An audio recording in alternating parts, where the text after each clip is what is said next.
Hey guys, my name is Micah Watson and today I'll be telling you how to use the filter delay audio effect in Ableton Live.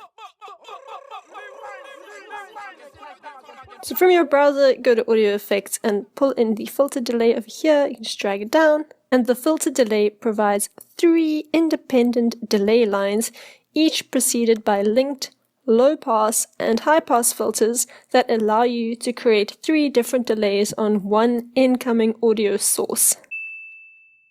On the left, you see your inputs, and for each of these 3 filter delay lines, different parts of your audio signal are being processed. The filter delay device assigns this delay 1 to the input signal's left channel, as you can see by this L over here, delay 2 to the left and right channels, and delay 3 to the right channel. Now this concerns the input only. You can switch each of these delay lines on and off by clicking on the icon under the input, so the L and R, or the R. This is different to this on button. I'll get to this on button shortly. You can override the delay channel's output by using this pan knob over here. So if you want the left channel's delay to go right, then you can change this pan to the right. Or you can put it to the center, or to the left, or anywhere in between. And you can do this for each of the 3 delay lines. Each of these delay lines has a corresponding filter that you can adjust by clicking and dragging this yellow circle over here. You can also change the numbers in this rectangle, and you can see that the corresponding graphic display changes to represent your frequency that you've set on the left. This rectangle over here defines your center frequency, so this guy over here, and then at the bottom, this defines your bandwidth, so how wide this bell curve is. And you can actually toggle this filter on or off by clicking on this on button. And when everything's grayed out, then this filter is being bypassed. Next, we've got our delay time. And for each 3 of these, the controls are the same. You can decide whether you want a sync delay, so synced to your song tempo, or whether you want to measure the delay in milliseconds. If you're in sync, then each of these boxes represents 16th notes.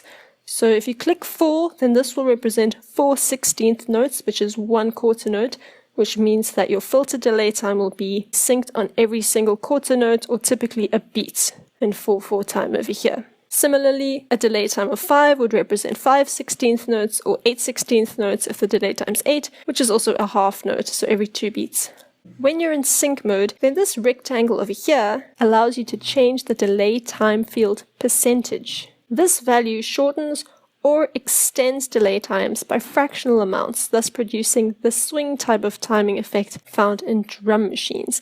But when you're not in sync mode, when you're in time mode, then all of your delay time buttons over here are grayed out, and you've only got this rectangle over here, which is now your delay in milliseconds. These controls are the same for the other 2 channels as well, for your left and your right input, as well as your right input channel. So to demo this sync swing value over here, or more formally known as your beat offset percentage, I'm going to enable only your left input, and I'm going to be playing this drum sample.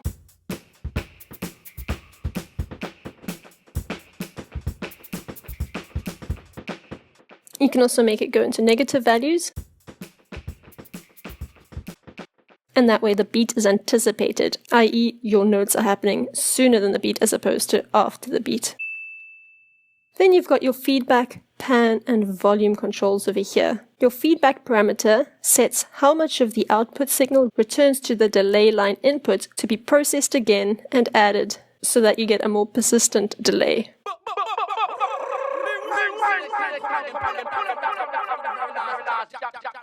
With 0% feedback, you can hear that the delay ends quite quickly.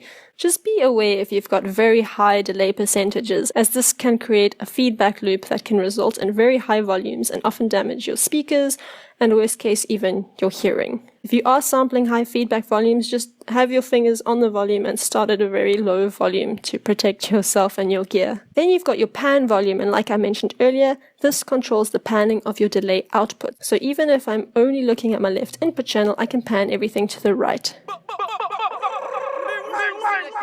I can center it, or make it go to the left. Then each delay channel has its own volume control, which can be turned up to plus 12 dB to compensate for drastic filtering at the input. So if you're filtering so many frequencies out, then your delay is going to be quite soft, in which case you can use this volume knob as a kind of makeup gain knob. Rewind, select and come again. Pull up that from the top to the very last. Then on the right, you've got your meter over here, which displays your filter delay's overall output level, so all of the signals combined, as well as your dry control knob. The dry control adjusts the unprocessed signal level. So if you want to hear the actual original signal as well as the delay, you're going to be turning this dry signal up because you want to hear a lot of the dry signal. And if you only want to hear the delay, you're going to be turning this all the way down so that you don't hear any of the original dry signal. You only hear the resulting delay. Rewind, select and come again. Pull up that from the top to the very last.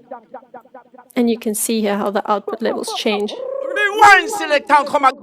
And just to reiterate again, all of these controls are the same for all of the 3 delay lines, with the exception of this dry volume knob, which applies to all 3 delay lines consecutively.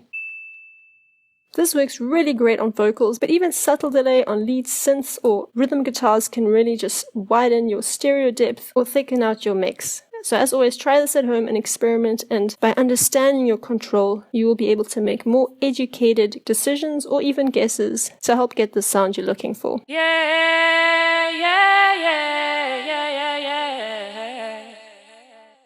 Thanks for watching, guys. I'll be doing a video like this for all of the audio effects in Ableton Live, so if you're interested in this, stay tuned, and I will see you in the next one.